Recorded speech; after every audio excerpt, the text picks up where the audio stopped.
Working with dates in Excel can be challenging.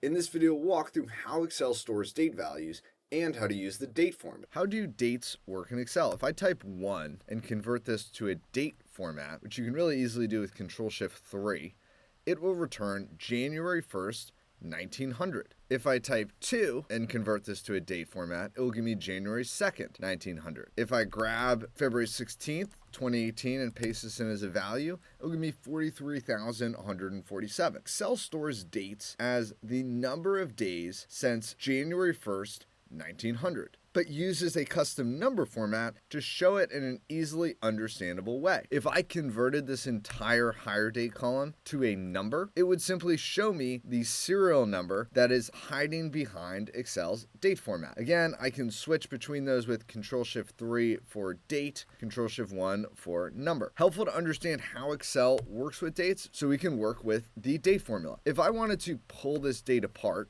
I can use year on this serial number and it will show me the year. If I use month, it will show me the month, and then if I choose day, it will give me the day. All I've done is I've parsed out the separate components of Excel's date formula: the year, the month, and the day. And if I wanted to combine that into a date, I can write equals date and then highlight my year, highlight my month, and highlight my day. And now if I fill this down, I've returned the same exact thing as my original hire date. If I want to confirm that, I can just write equals, and all of these values will be true.